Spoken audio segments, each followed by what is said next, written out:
Welcome everyone to the LearningRx webinar titled 5 Facts Every Parent Needs to Know About Reading and Why Most Programs Fail to Help. Today's webinar will be presented by Tanya Mitchell. She is our Chief Research and Development Officer here at LearningRx. We'll record the webinar for your convenience and send a link to everyone afterward, so you can listen to it again and share it with others if you'd like to do that too. We always encourage our webinar participants to send us questions throughout the presentation, so please do that in the questions panel. Our presentation today will be about 40 minutes long, and we'll take the last 10 minutes at the end for your questions and try to answer as many of those as we can. So we have several handouts and white papers available as well. Feel free to download those too. My name is Lisa Jewell, and I work with Tanya at the world headquarters of LearningRx here in beautiful Colorado Springs, Colorado, although it is a brisk 33 degrees right now. We'd like to start out with a quick audience poll just to get an idea of who you are, who our people are in attendance. It also really helps guide the topics and discussions that we present in future webinars. So if you would all just take a minute to answer our question now, that would be great. Awesome. I think we're getting good results. So today we will be covering the topics listed here. For those of you who aren't familiar with LearningRx, I'll begin with a brief overview about who we are and what we do. Then I'll introduce you to Tanya. As I mentioned just a minute ago, her presentation will go about 40 minutes, and we'll take the last 10 for Q&A. We're also going to be offering something special in this webinar. We'll be giving a 50% discount on a cognitive skills assessment, and I'll be giving you a special code to use to get that discount. I'll explain what a cognitive skills assessment is closer to the end of the webinar. So let's go ahead and get started. So this year we achieved a very significant milestone when we trained the brain of our 100,000th client. And we don't tell you that to boast, but really to let you know that we've been in the brain training business for many years. We are super passionate about what we do, and I'm just really excited at the prospect of training thousands of more brains in the future. So today there are about 80 LearningRx centers across the U.S. and we have over 400 licensed professionals who deliver our programs in over 40 countries around the world. So this little diagram basically explains how we work. So LearningRx specializes in one-on-one brain training programs that focus on strengthening 7 core cognitive skills, which you should see in the little circles there at the top left. And those core skills are attention, processing speed, working memory, logic and reasoning, auditory processing, visual processing, and long-term memory. All of our programs utilize a one-on-one student-to-trainer delivery model, and our students range in age from 4 to 94, so we're very inclusive. And now it's my pleasure to introduce you to Tanya Mitchell. Again, she is our Chief Research and Development Officer. She's been instrumental in delivering brain training programs for over 20 years. And Tanya, welcome. Thank you. So I'm so excited to be here. I wanted to start out with a picture of my family. You know, I was the first non-doctor to be a director of a center in 1995. And so I was a director. I had my own students that I trained, so I've been a brain trainer, and I've also been a customer. And so 3 of my kids have enrolled in training, and one is just starting her training, little Chloe, she's 7. But within my own family, I've had brain injury, ADHD, behavior problems, and reading problems. In fact, Finn, who is my second oldest son, so second from the left, he started ReadRx training when he was 8. He had been in special reading programs for, I think, about 2 years in school. And when he was tested at 8, he was in the 18th percentile, so I enrolled him, of course, in LearningRx. 2 months later, he tested at the 56th percentile. This is on the school's test.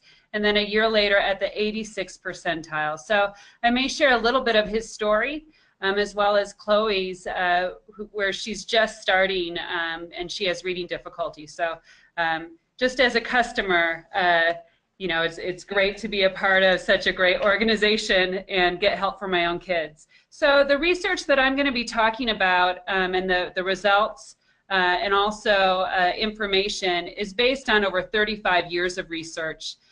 We started the Gibson Institute of Cognitive Research back in 2014 to continue the research we're doing. The first study that came out of the Institute was a randomized control trial that had a 21-point increase in IQ compared to the control group, which is incredible. Actually better than our average, but still a very nice result. And we're currently doing 20-plus studies or have either been completed or are ongoing.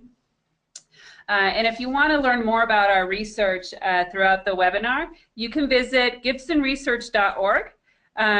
And if you want to see some of the current trials, they're at clinicaltrials.gov. We're currently looking at brain injury as well as early stage Alzheimer's or something called mild cognitive improvement. And I just really love the MRI scan, so I always share it. That was someone who, that's after 60 hours of training, and he started his training 8 years after his severe brain injury. So anyway, if you want to look at more research or see where the research I'm talking about is coming from, you can visit that site.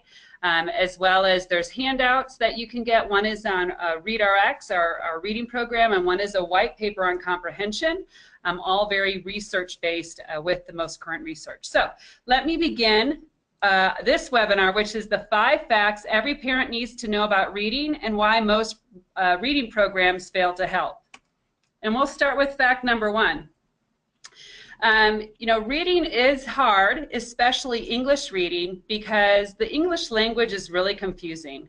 In fact, it is considered one of the most difficult reading languages to learn or read. So it just, you know, it sits there with, like, I think the Japanese language is very difficult. And that's because it's not a very pure language. It's had many outside influences, unlike a pure language like Spanish or Greek, where when you hear a sound, you know, it's pretty much one code. So much easier to learn, even if someone had some cognitive issues. And this just gives you an idea of why it's difficult to teach. So when people try to instruct reading, they've come up with all these different rules, sight words, and then you throw in the American reading program, right, and our different spellings because, you know, we're rebels, wanting to change different spellings and pronouncing things differently, which lead to schwa. So it's just had a lot of influences and is confusing. So right from the start, English is going to be very difficult for people to learn. The second fact is that many people lack the underlying skills needed for reading. And so I'm going to take the circles that Lisa talked about and show you in a learning model what this would look like. And the thing is, when you think about reading, reading is a very difficult thing to do, and it requires all your cognitive skills. So if I take you through, let's say you're looking at a book and you're looking at the information, you have to pay attention. You need to use your processing speed so that you're not losing information before you get to the next sentence. You're using your working memory. If it's a word math problem, sort of like the video that we were showing at the beginning, you have to use your logic and reasoning. Auditory processing is one of the #1 skills needed for a sound-based language. Visual processing for the letters that you're trying to look at and decipher, as well as your long-term memory for sight words or for understanding the spelling. So you're actually using all your core cognitive skills while you're reading. And this is just a good look at the cycle of processing while you read. So good readers complete this cycle in 150 milliseconds or less, and that's for every word they read. But for those that have difficulty reading, what happens is as they're trying to recognize the word, if they don't recognize it, now they're having to go off into a different process.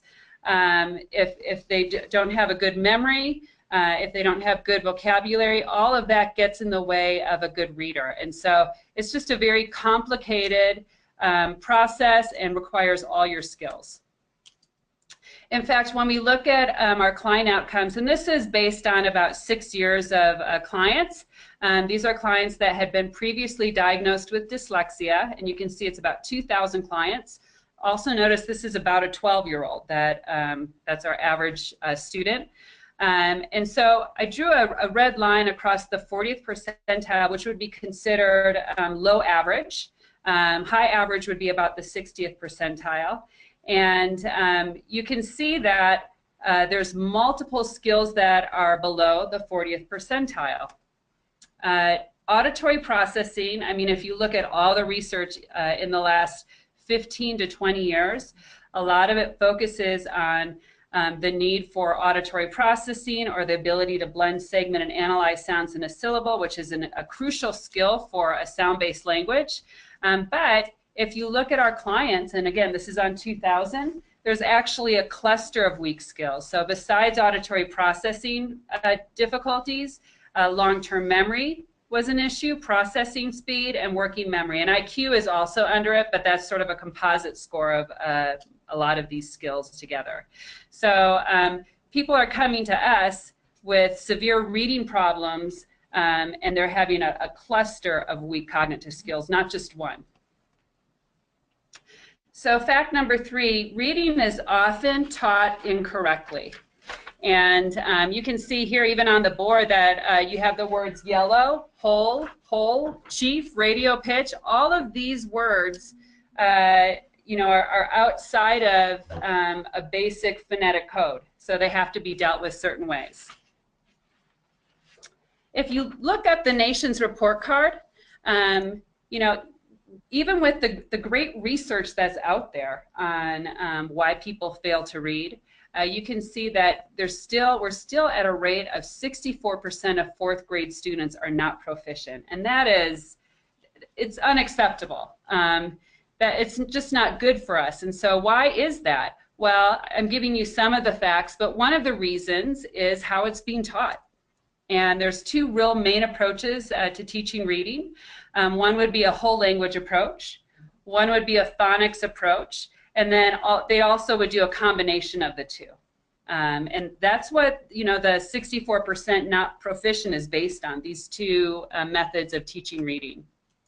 So just to give you an idea of what these methods are, the whole language approach, the philosophy behind it is that if you read to your child, they will naturally learn to read. And this is still throughout a lot of the curriculum where, you know, and not that it's a bad thing to read to your child, but, you know, to get them to a proficient level, to think that this would get them there, you know, it's difficult to sort of transfer that. And one of the better ways to consider reading is, you know, if you think about playing the piano and think about what's required to play the piano, it takes a lot of skill, and it actually requires a lot of the cognitive skills that we talked about. So, and this actually is the music to this, which I've been listening to in the car. Sort of a sleepy music, so I won't play it too long. But when you think about that idea that, you know, if you read to your child, they'll naturally learn, just consider how many times you would need to listen to this melody to be able to play this music. And I at least draw the conclusion that this is not natural. So to play this music requires systematic instruction, lots and lots of practice, lots of drill, and it's going to be over a period of time that I learn it. It's not knowledge necessarily. It's a combination of everything. And that's the true thing, is that reading is a skill. It's not knowledge. It's practice. It's drill. It's having the right skills.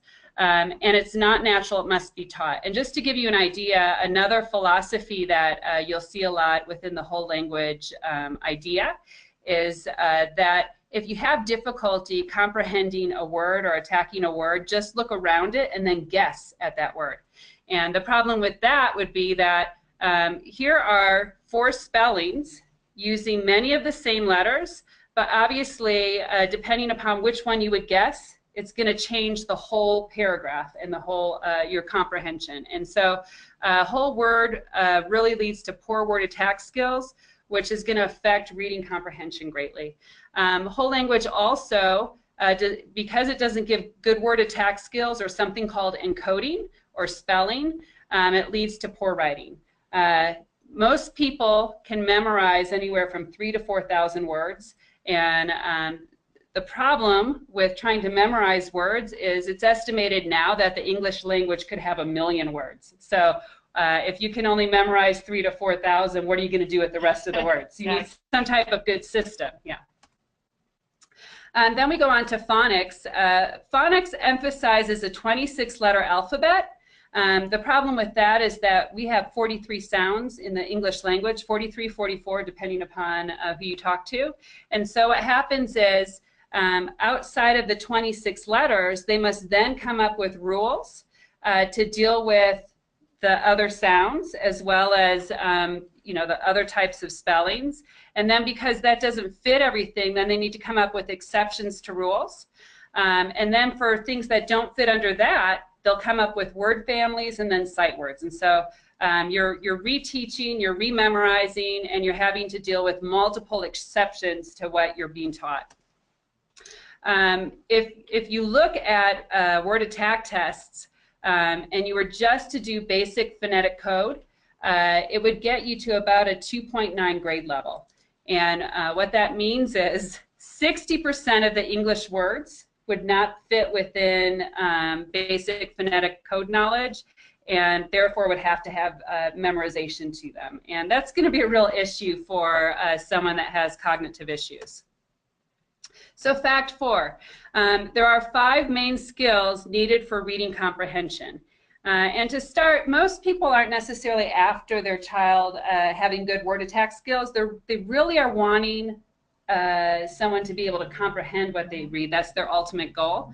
And so if we look at what gets up to the top of the pyramid, this is sort of a reading proficiency chart. A lot of people still consider dyslexia or reading problems having to do with reversals or fuzzy letters or something like that. And, there are cases like that, but it's very, very minimal. In fact, only 3 to 8% in a major U.S. study had a visual processing issue. 88% had a cognitive issue or an auditory processing issue. So you do need to obviously be able to see the word, but cognitive skills are just a really big portion of what you have to do. And then you have to be able to use those skills to attack words. Once you get good at that leads to reading fluency. And once you can fluently read, then you can start comprehending what you're reading. And so if we look at a reading comprehension pyramid, you see reading fluency is on the bottom. Now these cognitive skills come back into play. So for instance, you have to be able to read a sentence, go on to the next sentence, and remember what you had read previously. That would be your working memory requirement, as well as inferential reasoning, which means if I said, the little animal whimpered and barked, and he was a white fuzzy little guy with a red collar, most of us would infer that that was the dog, or a little puppy maybe.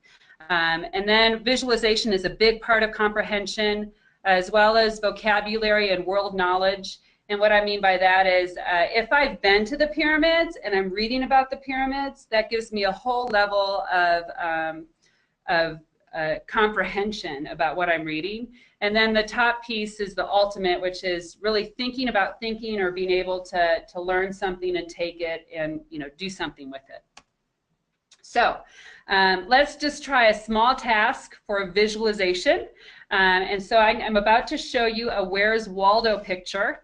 And it's a ski scene, okay? And so what I want you to do is visualize this, and then we'll see if you're able to find it. So I want you to visualize there's a pine tree in the middle upper of the picture, and there's a guy that has sort of banged into the pine tree, and in front of the pine tree, just to the right, are two men. One of them is wearing a green jacket. Okay, do you have that picture in your head? So I want you to look and tell me what color his boots are. Anybody? Lisa? Yellow. Okay, so yellow. And so that, that was sort of a simple, quick look, but it does require visualization. And when we work in comprehension, one of our key focuses is the ability for people to visualize what they're reading, which create this full image of what they're reading. Okay, so why do most reading programs fail? And let me say that even my daughter, who's been struggling with reading, she's 7, she just started first grade. And she's been in part-time kindergarten, part-time preschool. So it never had been just a real focus for her. But the immediate decision of the school would be to focus on word attack skills. So it's reading instruction. And not that that's bad. In fact, you obviously want them to be instructed, but remember that reading requires all these skills. You have to look at the full student. And I'm going to share some of her testing later. So the first step really is, why are they struggling?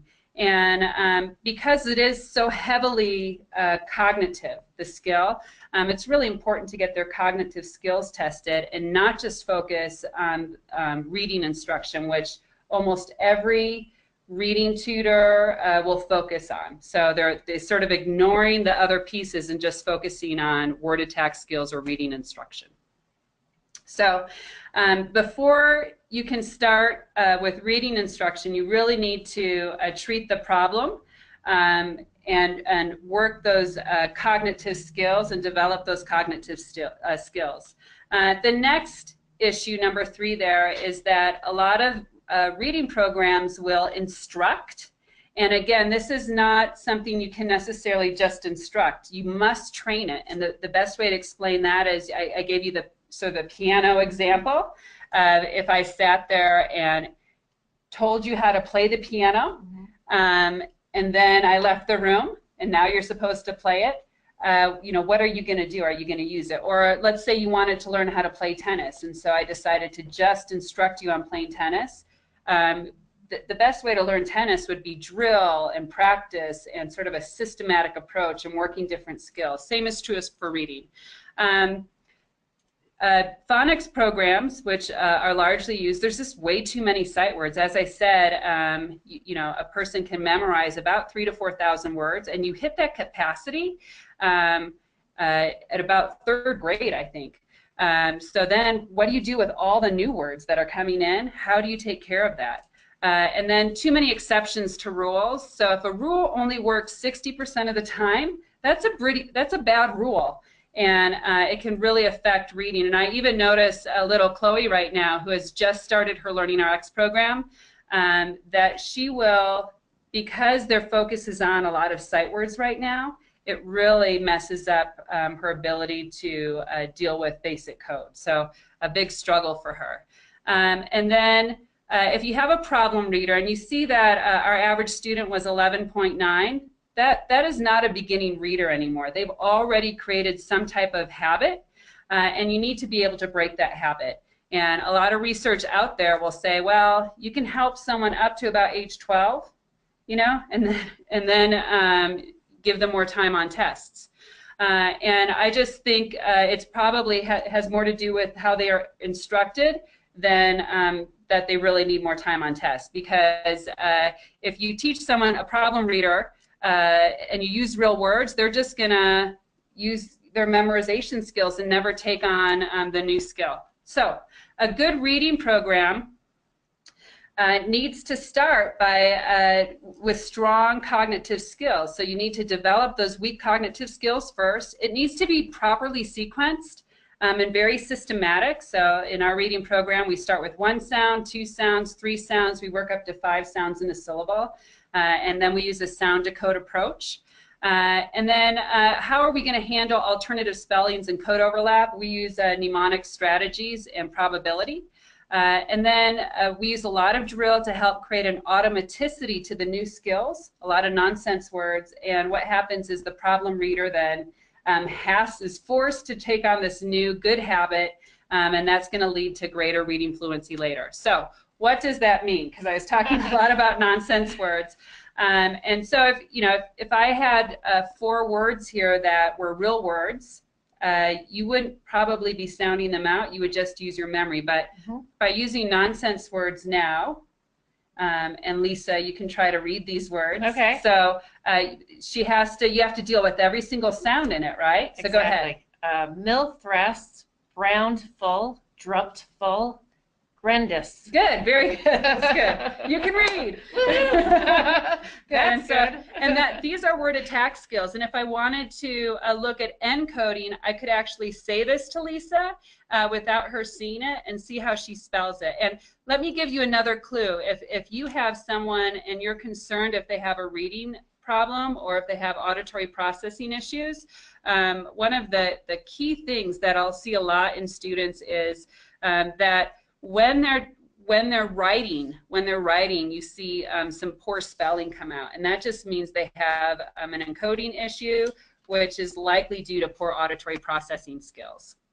And fact 5, LearningRx brain training gets real results for people with dyslexia and reading problems. And so this is based on over 6,000, almost 6,500 clients that went through ReadRx. Mean age, again, is 11.4, so that's about your 5th grader, which is a normal time for people to come to us, because a lot of people, they find out the child has a reading difficulty in 1st grade. They take a couple years to go through the special reading program because it's focused on instruction and they have cognitive issues. It doesn't work. And then they go from learning to read in 3rd grade to reading to learn in 4th grade. And so after, whether it be 4th grade or 5th grade, that's when they start seeking outside help. So that's when we get our students. But look at the great changes that we get for people with reading difficulties. So their mean age is 11, but you can see coming in on the right here, the average word attack equivalent is a 9.4. But within, and this is about a 6-month period, they leave at a 12.8-year-old level. For an 11-year-old level, that's pretty awesome. So you can get great results with problem readers. We don't have to focus on accommodation or compensatory measures for our kids. We can train and develop those skills. Here's comprehension test. This is off of the Woodcock. And this is a smaller group of people because it was actually launched during this period, but the mean age is a little higher, 13. And again, across the board, you can make huge differences if you start with those cognitive skills right away and you look at all the skills. Obviously, you see a huge boost here in sound awareness. It's a big focus for us, but I think the reason we get our results, we average about a 3.5-year gain in reading. And really that's we're doing all of that in 6 months, but we're really focusing on reading skills for about 3 months. So it's just a huge boost for the student, life-changing for them. So if you want to read some of our testimonials, one of my best sites to go to is learningrx-reviews.com. We have over 2,000 testimonials there, averaging a 4.9 out of 5 stars. But you can do a search on reading, and this is just a testimonial. It was like the last testimonial on reading. So you can sort of look and see how this has helped people all over the country. Awesome. So thank you, Tanya. We've got a lot of great questions from so many of you today, but please go ahead and submit any last-minute questions you have if you haven't done that already. We'll wait just a minute for those, and while we wait, we want to show you a quick video of another recent graduate whose name is Connor. Do you like reading? Yeah. A little bit. Did you like reading last year? No. It's not as hard as like last year. as like thinking about the stuff and getting it. And mom and dad aren't the only ones noticing the change. And one of the teachers came in and said, I want to know the program that you use, because most kids, you know, through the summer months will kind of backtrack a little bit in their abilities, and Connor not only didn't backtrack, but he actually moved forward several levels. And so they're like, what did you do over the summer? Because we've not seen this. Not only can he read the material, but he can actually understand the context of the material too. Whereas before, you know, you kind of read just like a robot, you're not always taking in what you're reading. And now, like, his tests on comprehension have far increased as well, because he's understanding the material he's reading. And now I look back and like, why did I even question it? You know, I mean, it was worth every penny we spent on it. So that's a great testimonial. We just got that in a couple weeks ago. We and thought, did. oh, let's throw this in the webinar. We did. So before, Tanya, we bring you back in to answer a lot of these great questions, let me just give you all that information I promised about our cognitive skills assessment. And so let me just begin by saying that all of us here at LearningRx, we realize how hard it is for parents to see their kids struggle with reading. No parent obviously wants their kid to feel less than to their peers, right? Or and especially when you know your child has so much to offer. So many kids with learning struggles have undiagnosed problems with reading, and we know really how discouraging and even sometimes exhausting that can be for the entire family, not just for your own child. So reading struggles have a cause. And as Tanya mentioned just a little bit ago, for 8 out of 10 frustrated readers, the problem usually boils down to those weak cognitive skills. So that's where we come in, because weak cognitive skills, the good news is, can be strengthened. They're not set in stone, so they can be trained and strengthened with the right mental exercises. So how do you know if your child has weak cognitive skills? That's the easy part. So it all begins by taking a cognitive skills assessment, and that assessment takes about an hour to complete. We're showing you Chloe's results there. That's the result from her assessment. And what it does is it measures your child's unique cognitive strengths and weaknesses. So the assessment will show you any weak skills that are causing your child's reading struggle, but it also lets you and us know if brain training can help your child. So for those of you who are living in the U.S., we'd like to give you a 50% discount on a cognitive skills assessment. And to do that, we just want you to go to LearningRx.com to find a center near you, or you could call us toll free at 866-BRAIN-01. Now, when you call, please be sure to mention the offer Reading Webinar Save 50%. To get that 50% discount. But more importantly, we like to think that this assessment will give you the reason your child is struggling to read. Good. And let me just say real quick, you know, I find Chloe's results really interesting because I've been doing this for so long. And as you can see, I knew that she had some reading difficulties. Look where I focused. So she obviously has had a lot of training in auditory processing. And which is the blue section.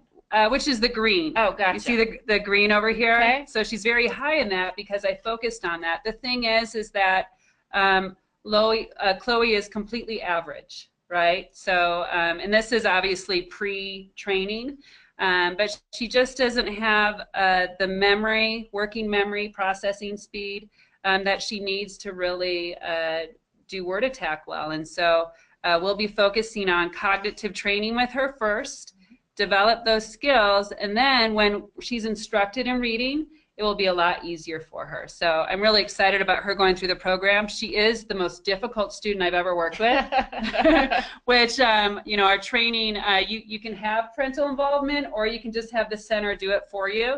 Let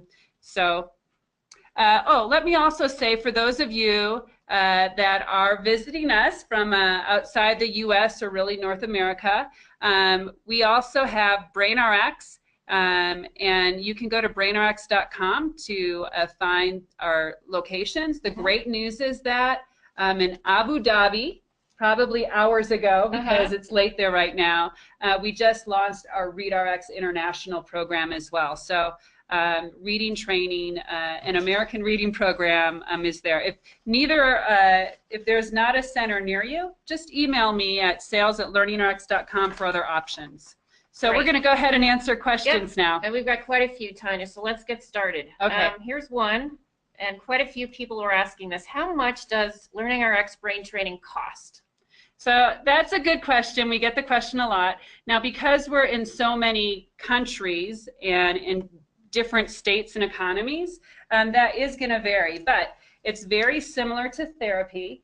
And, you know, for reading training, you're probably looking at least 60 to 70 hours of cognitive training first, and then maybe up to 120 hours altogether of cognitive training and reading training, and which equals about 2 years of what a therapy, you know, a lot of times you're taking 2 years of therapy and condensing it into just months of training. So it's an intense training over several months, but then you get the result right away, and then the whole family is able to just move on. And so it's real nice you work real hard for maybe about 6 months, and then, you know, they can go back to playing outside and having recess. But it's very similar to the cost of a therapy session, just condensed into a small time period. Mm-hmm. Okay, great. Next question, what is the cost for testing? So I'm assuming that's the cognitive skills assessment. What's the cost for that? And again, because we're all over the world, that's going to range greatly, you know, and in dollars and whatever else. But it's always under probably about $300. And with the 50% off code, you can get that pretty low. So. Okay. Here's another one. My son is only 5 years old, but is already struggling. When should he begin LearningRx brain training?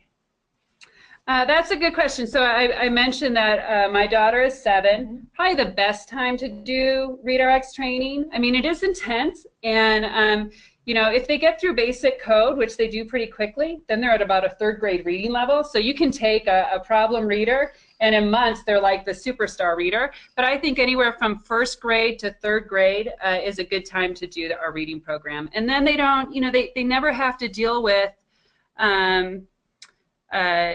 issues of not being able to read, you know, or feeling what that's like compared to maybe their friends. Okay.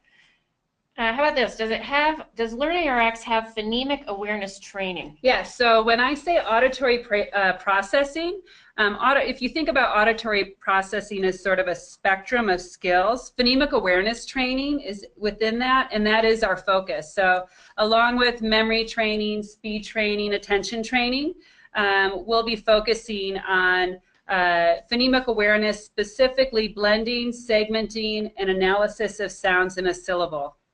Okay. Tanya, here's one. Let's see. No, we actually just answered that.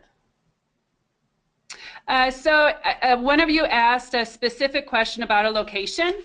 If you take your zip code and you go to learningrx.com, you can put it right into the top, and you'll get all the centers within a 50-mile radius. Or you can call that toll-free number, 866-BRAIN-01. You'll enter your zip code and get the same information. Great. Tanya, here's another one. What about high school age students? Is it too late for them to begin brain training? Well, I would say no. I mean, we have one of the adult students we took through our reading program. He was a soldier that had brain injury, and so he had lost his ability to read.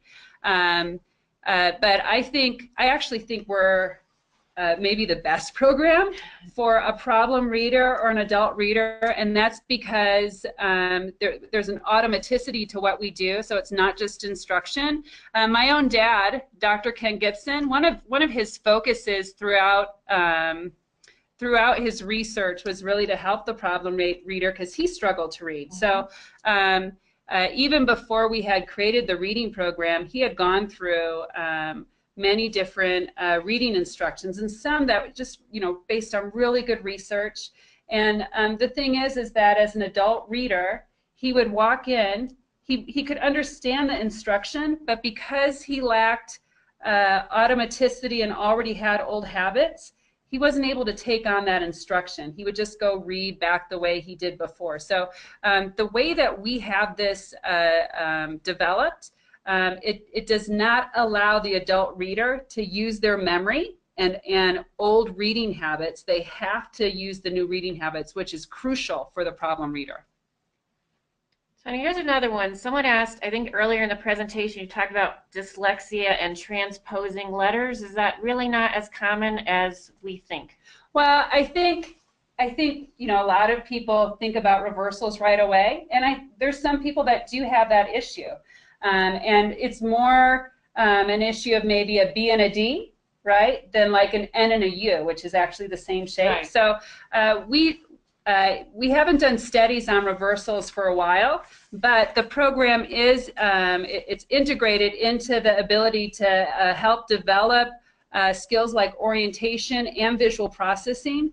And so we get really good results with those that have reversal issues or tracking issues. It's really a full program. Here's one. I'm 38 and I was diagnosed with low processing speed. Can LearningRx help me? Yes, so the first step is go get tested, because even though you have low processing speed, number one, that is something that you can improve and train. But we want to look at all your core cognitive skills. We want to find out why it was so difficult for you. So it could be a mixture of processing speed, auditory processing, working memory. We're going to find out why first, then we're going to develop those skills, and then give you a really good reading program. And you can be, you know, reading in as little as 6 months. Okay, I think that's it. Thank you all so very much for attending today's webinar. As we mentioned at the start of the webinar, we will be sending all of you a link. So if you'd like to listen to it again, you are welcome to do that. Please again take advantage of our white papers that you can download now.